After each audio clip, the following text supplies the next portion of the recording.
اگر ہمارے انٹیلیجنس کے ادارے اپنی ساری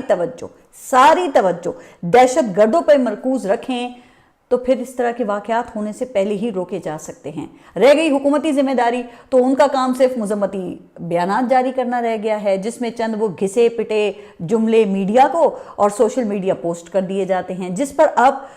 شاہد آفریدی جیسے حکومت کے حامی بھی بول پڑے ہیں کہ بھئی آخر کب تک ہم صرف مذمتی بیانات اور ٹویٹ سے کام چلاتے رہیں گے، چونکہ دہشت گردی کی لہر وہ روز بروز شدت اختیار کرتی جا رہی ہے۔ لہٰذا شاہد آفریدی نے یہ مطالبہ کیا ہے کہ بیرونی مداخلت کے جن ثبوتوں کا بار بار ذکر کیا جاتا ہے انہیں قوم کے سامنے رکھا جائے اور قوم کو اعتماد میں لے کے دہشت گردی کے خاتمے کے لیے جو اقدامات بھی ضروری ہیں وہ فوراً کیے جائیں۔ اب ویسے تو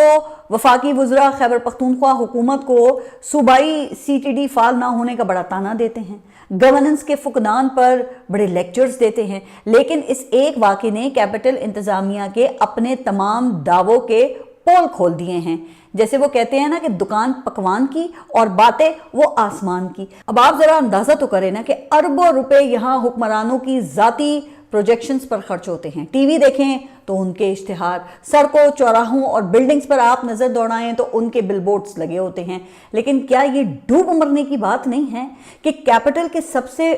بڑے ہاسپٹل میں اسٹریچر اور ویل چیئرز تک دستیاب نہیں ہیں؟ چلیں اب گزشتہ روز تو ایک بڑا سانحہ ہوا نا، لیکن عام دنوں میں بھی اگر کوئی ایمرجنسی میں یہ پمپس چلا جائے نا تو اسٹریچر یا ویل چیئر دستیاب نہیں ہوتی ہے، اور اگر مل بھی جائے تو وہ پہلے شناختی کارڈ جمع کروائیں، بھلے اس دوران مریض جو ہے وہ تڑپتا رہے یا تڑپ کر وہ اس دنیا سے گزر جائے۔ خیر جناب، اب یہ تو بات ہو گئی پھر ایک عام آدمی کو کیپٹل میں جو صحت کی سہولیات دستیاب ہیں۔